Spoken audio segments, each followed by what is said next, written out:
Hello everyone, welcome back to learn with Mansi. आज हम नया एक्ट शुरू करने जा रहे हैं, हिंदू सक्सेशन एक्ट 1956। ठीक है, चलो। सक्सेशन होता क्या है? Transfer of property from one generation to another. एक पीढ़ी से दूसरी पीढ़ी में प्रॉपर्टी का जाना, उसे हम सक्सेशन कहते हैं, जो प्रॉपर्टी आगे पास ऑन होती है। हिंदू सक्सेशन लॉज की बात करें तो इनकी हिस्ट्री कॉम्प्लेक्स है। एंशियंट मतलब पुराने समाज की बात करें तो पेट्रियार्कल थी, पितृसत्ता थी। बेटों को सब कुछ जाता था, फादर से बेटे, बेटे से पोता। लड़कियों का या वाइफ का इतना कोई कहीं कुछ रोल नहीं था। कोडिफिकेशन ऑफ लॉ शुरू हुए ड्यूरिंग ब्रिटिश रूल। सबसे पहले आया हिंदू विल्स एक्ट ऑफ 1870। ये बहुत आपको डिटेल में जाने की जरूरत नहीं है। फिर Hindu disposition of property act 1916 आया। इंडिपेंडेंस के बाद जो मेन एक्ट आया, जो भी हम पढ़ेंगे, वो है हिंदू सक्सेशन एक्ट 1956। और इसमें एक सबसे बड़ा अमेंडमेंट आया। कई छोटे मोटे आए, बट सबसे बड़ा amendment was Hindu succession amendment act 2005, जिसने लड़कियों को भी को पार्टनर बना के कर्ता बनने का भी पावर दिया। तो एवोल्यूशन हमें क्या दिखाता है? It reflects a positive shift towards gender equality and individual rights with in traditional Hindu practices. ये पार्ट आपको कैसे हेल्प करता है? अगर आप आंसर राइटिंग कर रहे हो, जैसे आप सेमेस्टर एग्जाम दे रहे हो, तो ये सब आपके इंट्रोडक्शन का अच्छा पार्ट बन जाता है। ठीक है, आगे बढ़ते हैं।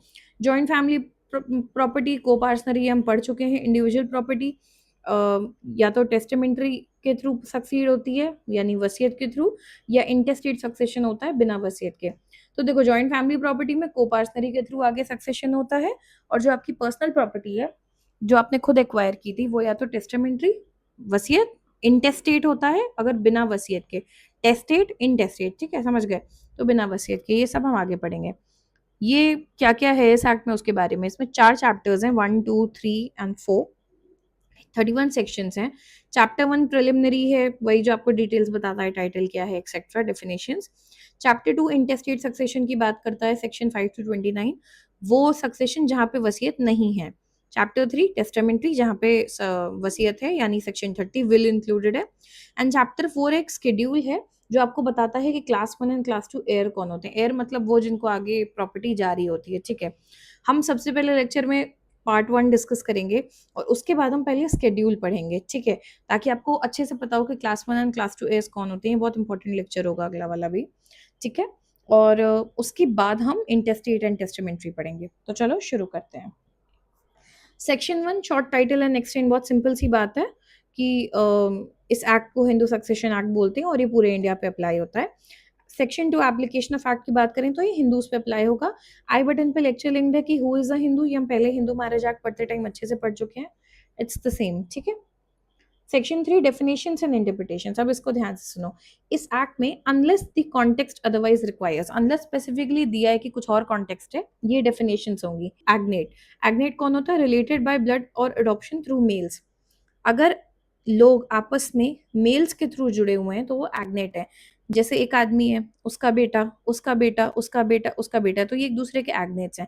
इसमें एक भी बीच में फीमेल नहीं है। ठीक है, कॉग्नेट, रिलेटेड बाय ब्लड और adoption, not wholly through mails.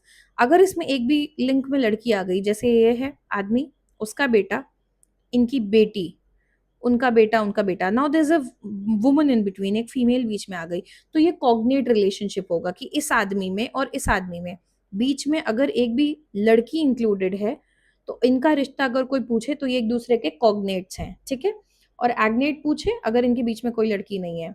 Full blood कौन होता है? जिनके फादर सेम है और मदर भी सेम है, यानी आप जिन दो लोगों की बात हो रही है, उन दो लोगों के माता पिता सेम है। ठीक है, हाफ ब्लड होते हैं कि आपके फादर तो सेम है पर मदर अलग है, जिनको अक्सर लोग सौतेले भाई बहन भी बोलते हैं, कि आप एक ही फादर की औलादे हैं बट आपकी माएँ अलग अलग है। यूट्रीन ब्लड की फादर डिफरेंट है, मदर सेम है। One of the most famous examples of uterine blood would be Shahid Kapoor and his brother, that उनकी मदर सेम है। ठीक है, और उनके फादर्स अलग अलग हैं, और उनके थ्रू ये बच्चे हुए हैं।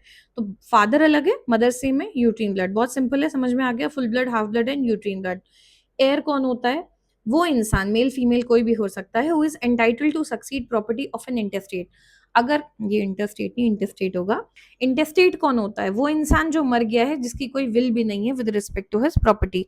यहाँ पे यही डेफिनेशंस दी हुई हैं, बेयर एक्ट देखना हो तो आप देख सकते हो। ठीक है, और यहाँ पे क्लियरली लिखा है in this act unless the context otherwise requires words importing the masculine gender shall not be taken to include females. कहीं पे स्पेसिफिकली मैस्कुलिन जेंडर यानी मेल जेंडर को लेकर अगर कोई वर्ड लिखा हुआ है तो जबरदस्ती उसको हम अज्यूम नहीं करेंगे कि वो फीमेल्स को लेके भी अप्लाई होता है, फीमेल्स को लेके होगा तो मेंशन्ड होगा। आगे बढ़ते हैं। Section 4 overriding effect of the act. Unless expressly अलग से बोला ना गया हो, कस्टम यूजेज है कोई या कोई टेक्स्ट है, कोई रूल है, कोई इंटरप्रिटेशन है हिंदू लॉ का इस एक्ट के आने के पहले, it will cease to have effect with respect to any matter of the act. दूसरी बात क्या बोली है, any law in force before act. इस एक्ट के आने के पहले कोई भी लॉ जो आया था, कोई भी एक्ट आया था, अगर वो इस एक्ट के साथ इनकंसिस्टेंट है, it shall also cease to apply.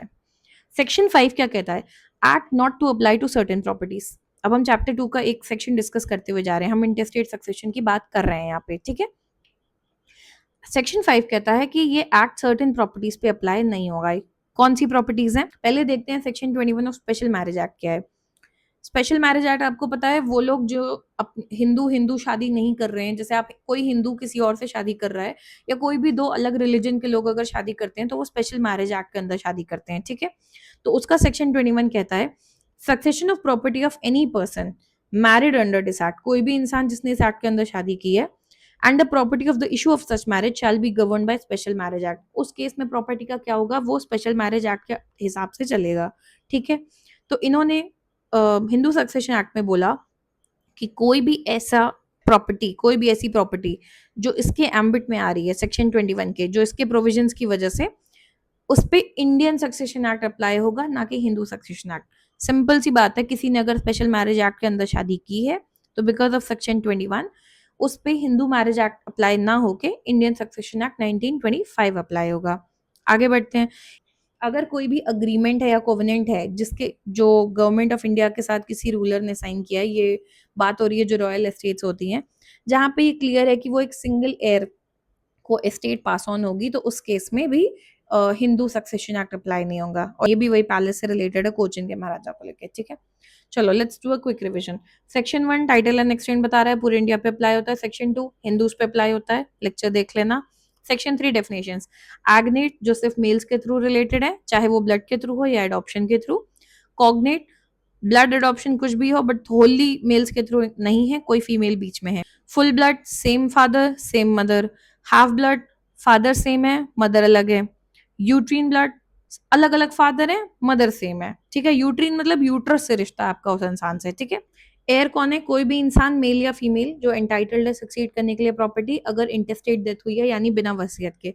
और इंटेस्टेट कौन है, कोई इंसान जिसकी डेथ हुई है जो अपनी विल बना के नहीं गया है प्रॉपर्टी के केस में। सेक्शन 4 कोई भी custom usage text rule interpretation है एक्ट के पहले, उसका इफेक्ट खत्म हो जाएगा कोई भी ऐसे मैटर पे जिसपे एक्ट कुछ बात करता है। और कोई भी लॉ जो पहले से है अगर इनकंसिस्टेंट है वो भी खत्म हो जाएगा। सेक्शन 5 कि अगर किसी की शादी स्पेशल मैरिज एक्ट के अंडर हुई है तो उसकी प्रॉपर्टी का सक्सेशन से रिलेटेड जो भी मुद्दा है वो हिंदू सक्सेशन एक्ट के अंदर नहीं आएगा, वो इंडियन सक्सेशन एक्ट 1925 के अंडर आएगा। अगले लेक्चर में हम बात करेंगे क्लास 1 एंड क्लास 2 एयर्स के बारे में। It will be an important lecture, so stay tuned. Thank you.